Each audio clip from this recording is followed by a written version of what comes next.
Good evening. You're tuning into AWANI Tonight with me, Saraya Mia. Sabah and Sarawak are now known as regions and no longer regarded as states within Malaysia.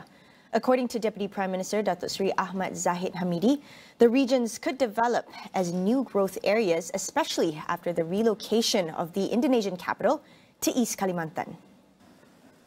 Dalam pada itu, kita harus melihat bahawa kerajaan perpaduan yang terbentuk hari ini mempunyai obligasi perundangan dan moral.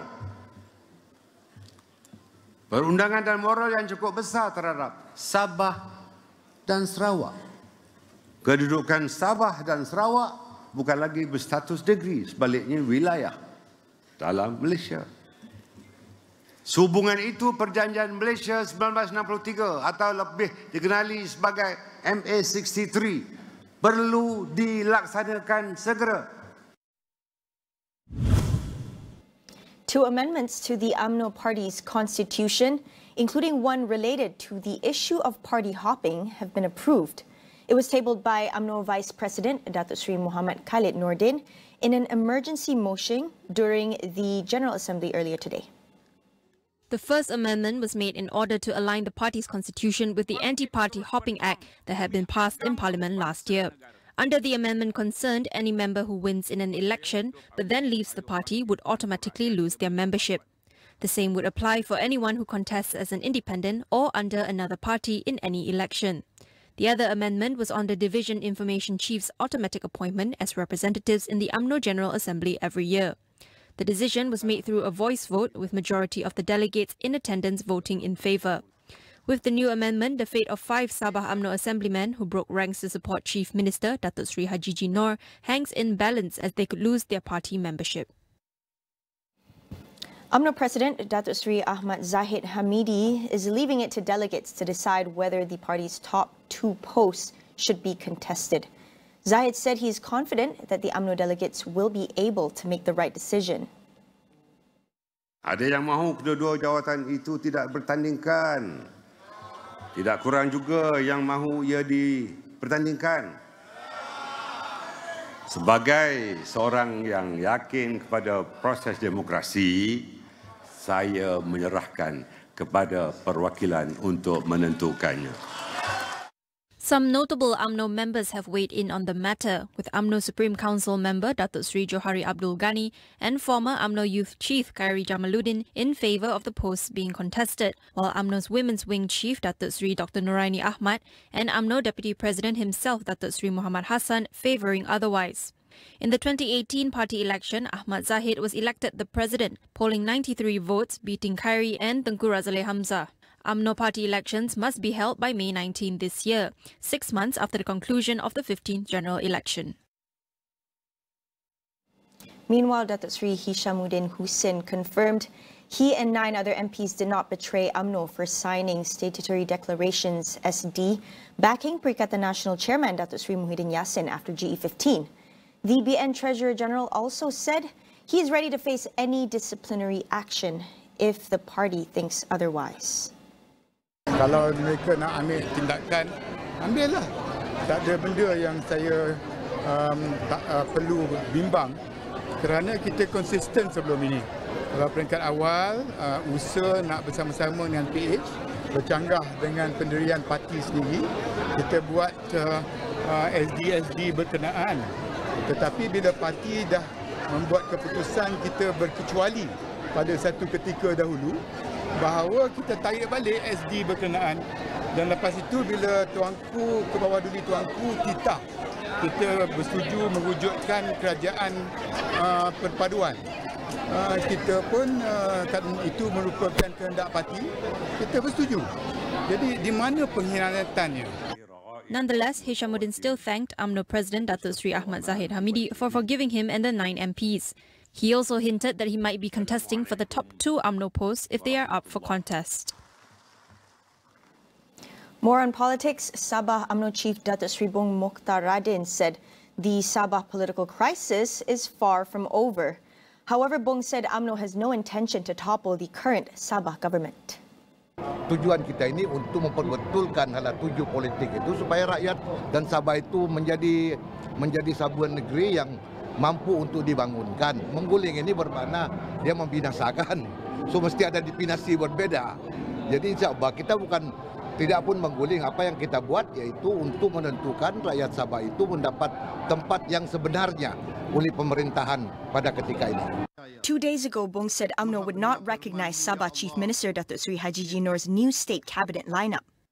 This includes the appointment of fellow UMNO Assemblyman Datuk Shahilmi Yahya as the new Sabah Deputy Chief Minister replacing Bong, and Sugut Assemblyman Datuk James Ratib as the new State Community Development and People's Wellbeing Minister. The duo were among the 5 UMNO dissidents who went against the state chapter's move to pull out from the Gabungan Rakyat Sabah government. The Domestic Trade and Cost of Living Ministry will review the ceiling price of chicken to ensure people are able to purchase it at a more stable price.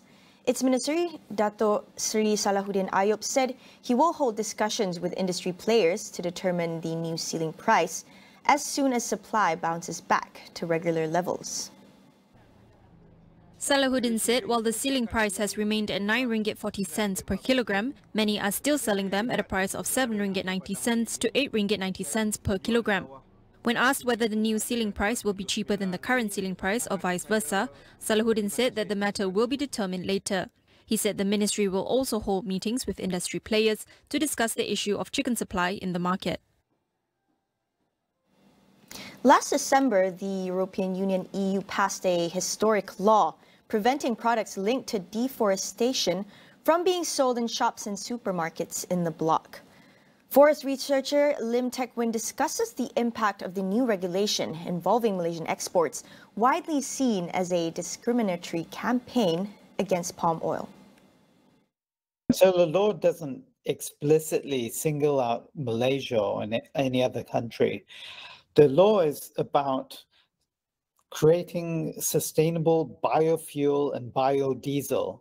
So the idea was that the EU wants to reduce their carbon footprint, so they want to phase out fossil fuels like petrol and diesel. So instead, they're turning to biodiesel and biofuel.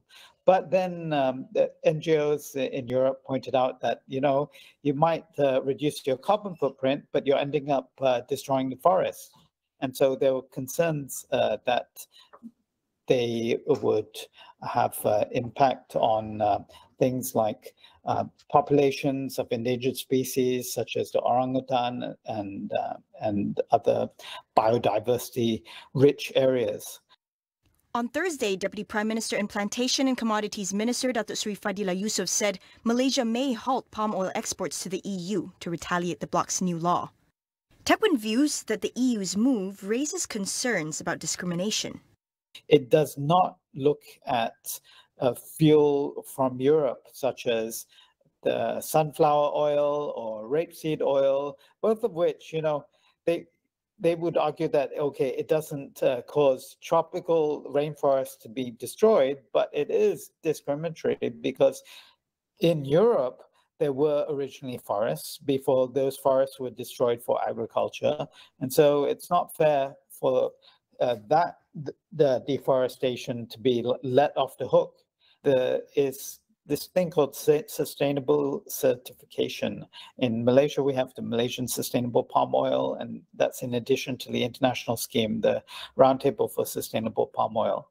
And so both schemes have been progressing, and it would be great if the European Union can encourage and support these schemes to make sure these schemes are foolproof and real guarantees for sustainability. We'll take a short break. Stay with us.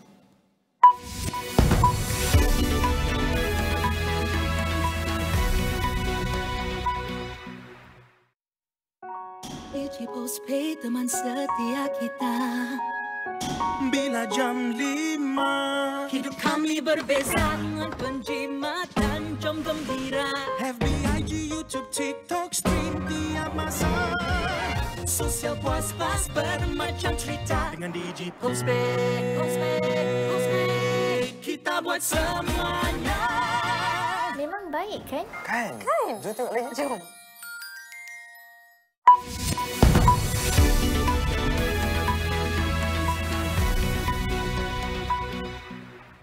welcome back. South Korean police blamed a lack of preparation and slow response as reasons of the deadly Halloween crush in Seoul last year. This wraps up a months-long investigation into the tragedy that killed 159 people.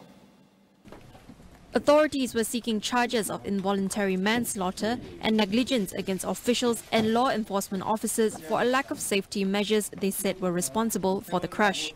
Seoul police had assigned 137 officers to the capital's nightlife district, Itaewon, on the day of the crush, where more than 100,000 people had gathered. The investigation team referred 23 people, including the head of Seoul Metropolitan Police Agency, to prosecutors. However, bereaved families and opposition lawmakers criticized the special investigation for failing to hold top officials accountable.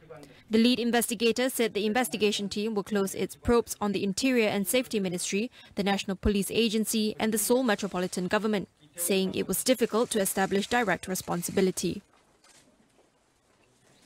Meanwhile, prosecutors in Japan have formally charged the suspect in the killing of former Prime Minister Shinzo Abe. The court found that 42-year-old Tetsuya Yamagami was fit to stand trial after a lengthy psychiatric evaluation. Yamagami was detained after Abe was gunned down last July while giving a campaign speech in the western city of Nara. Yamagami had spent months undergoing a psychiatric assessment, which ended earlier this week with his transfer to a police station. He now faces charges of murder and violations of arms control laws and could face the death penalty if convicted. According to local media, Yamagami has admitted killing Abe. He told police he had assassinated the former prime minister for his links to the South Korea-based Unification Church. Abe's death triggered a public discussion about the church and its ties with Japan's dominant Liberal Democratic Party.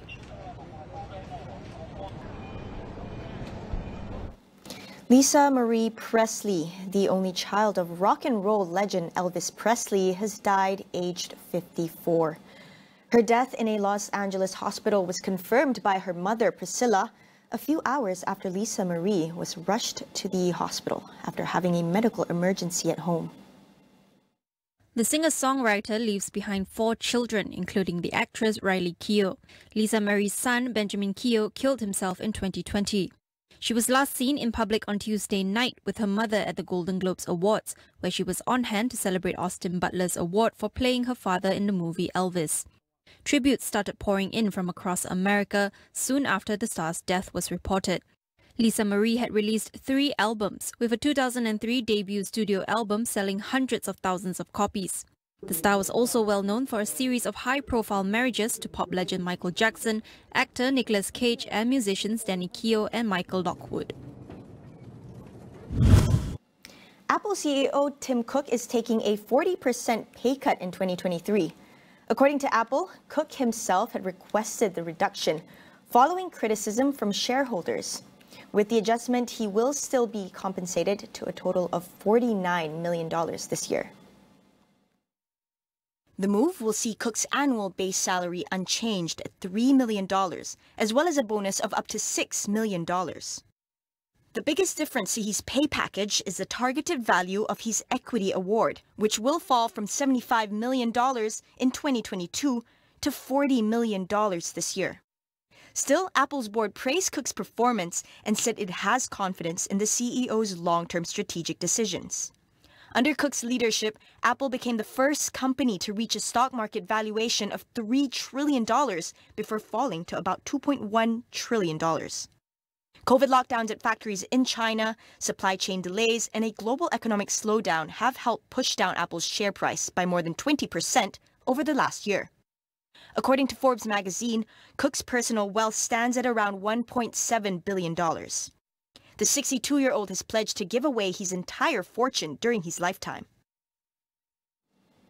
That's all for the show tonight. Thanks for watching. I'm Saraya Mia, and we'll see you next week.